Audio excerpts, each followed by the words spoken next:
അമൃതയും എലിസബത്തിന്റെയും പരാതികൾ ബാലയ്ക്കെതിരെ നീങ്ങുമ്പോൾ ബാലയും കോകിലയ്ക്കും പുറമെ ഇവരും ഇതിൽ കുറ്റക്കാരെന്ന് തെളിഞ്ഞു. അമൃതയ്ക്കും എലിസബത്തിനും നീതി കിട്ടുമോ? കഴിഞ്ഞ കുറച്ച് ദിവസങ്ങളായി നടൻ ബാലയ്ക്കെതിരെ കടുത്ത ആരോപണങ്ങൾ ഉന്നയിച്ചുകൊണ്ടാണ് മുൻ ഭാര്യയായ എലിസബത്ത് ഉദയൻ രംഗത്തെത്തുന്നത്. ബാല പീഡിപ്പിച്ചുവെന്നും മർദ്ദിച്ചുവെന്നും അടക്കമുള്ള ആരോപണങ്ങളാണ് എലിസബത്ത് ഉന്നയിച്ചത്. വീഡിയോ വൈറലായതിന് പിന്നാലെ ബാലയ്ക്കെതിരെ രൂക്ഷ വിമർശനങ്ങൾ ഉയർന്നു വന്നിരുന്നു. എന്നാൽ എലിസബത്തിന്റെ വീഡിയോയ്ക്ക് താഴെ എലിസബത്തിനെ അധിക്ഷേപിച്ചുകൊണ്ടുള്ള കമന്റുകൾ വരാനുണ്ട്. സൈബർ ആക്രമണം അതിര് കടന്നപ്പോഴാണ് ബാലയോടൊപ്പമുള്ള ജീവിതത്തിൽ താൻ നേരിട്ട മോശം അനുഭവങ്ങൾ എലിസബത്ത് തുറന്നു പറഞ്ഞത്. വരുന്ന കമന്റുകൾക്ക് തക്കതായ മറുപടിയും എലിസബത്ത് കൊടുക്കാറുണ്ട്.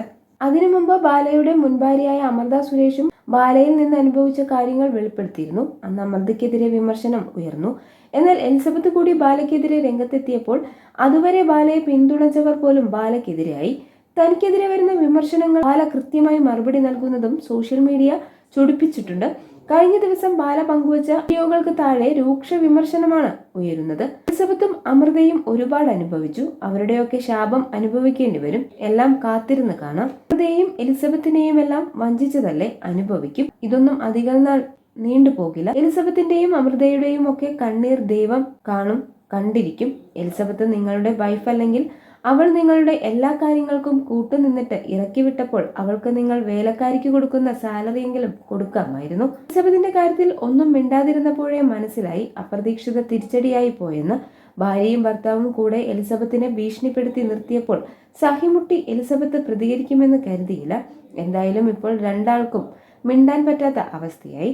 മറ്റുള്ളവരുടെ ജീവിതം തകർത്തുകൊണ്ട് സന്തോഷിച്ച് ജീവിക്കുന്നത് അത്ര നല്ലതല്ല.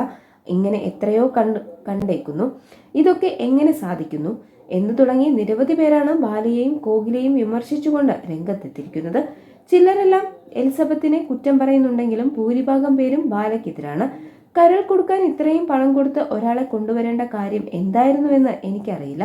കരൾ കൊടുക്കാൻ പലരും തയ്യാറായിരുന്നു, ഞാനും തയ്യാറായിരുന്നു. അതിന്റെ തെളിവുണ്ട്. എന്നാൽ എൻ്റെ കരൾ മാച്ച് ആയിരുന്നോ എന്ന് പരിശോധിച്ചില്ല. പ്രേമിക്കുന്ന സമയത്ത് എൻ്റെ ബ്ലഡ് ഗ്രൂപ്പ് ഏതെന്ന് ചോദിച്ചിരുന്നു. എന്നെ പ്രേമിക്കുന്ന സമയത്ത് ആ വീട്ടിലൊരു പെണ്ണുണ്ടായിരുന്നു. എന്നോട് പറഞ്ഞത് വേലക്കാരിയായിരുന്നു എന്നാണ്. ആ കുട്ടിയുടെ ബ്ലഡ് ഗ്രൂപ്പ് ചോദിച്ചിരുന്നു. അവരുടെ സെയിം ഗ്രൂപ്പാണെന്ന് പറഞ്ഞത്. ഹസ്ബൻഡ് സമയത്ത് ഇവർ കരഞ്ഞിട്ട് പറഞ്ഞിരുന്നു ചേട്ടന്റെ ഇഷ്ടം കിട്ടാൻ വേണ്ടിയാണ്, അല്ലാതെ എൻ്റെ രക്തഗ്രൂപ്പ് എ പോസിറ്റീവ് അല്ല, O പോസിറ്റീവ് ആണെന്ന്. അവരുടെ പേര് വെളിപ്പെടുത്താൻ ഇപ്പോൾ ഞാൻ തയ്യാറല്ല. കരൾ ശസ്ത്രക്രിയ കഴിഞ്ഞ് 3 ആഴ്ച കഴിയും മുൻപ് തന്നെ വൈനൊക്കെ അയാൾ വീണ്ടും കഴിച്ചു തുടങ്ങി. അയാളുടെ വീട്ടുകാരോട് ഞാൻ ഇതൊക്കെ പറഞ്ഞിരുന്നു. എന്നാൽ ഞാൻ മരുന്ന് മാറ്റി കൊടുത്ത് കൊല്ലാൻ നോക്കിയെന്നൊക്കെയാണ് പറഞ്ഞത്. ഡോണറിനെയും ഇയാളെയുമൊക്കെ പരിചരിക്കാനുള്ള പണിക്കാരിയായിട്ടാണ് ഇയാളുടെ വീട്ടുകാർ എന്നെ കണ്ടത് എന്നാണ് ഞാൻ മനസ്സിലാക്കിയത്. കാരണം ഇതൊക്കെ കഴിഞ്ഞിട്ട് അവരുടെ വീട്ടുകാർ പറഞ്ഞത് ഞാൻ പറഞ്ഞത് അവൻ കേൾക്കുന്നില്ല, മോളെ നീ പൊയ്ക്കോ എന്നാണ്. അത് കഴിഞ്ഞ് ഇവർ എന്നെ ബ്ലോക്ക് ചെയ്യുകയും ചെയ്തുവെന്നും എലിസബത്ത് പറഞ്ഞെത്തിയിരുന്നു.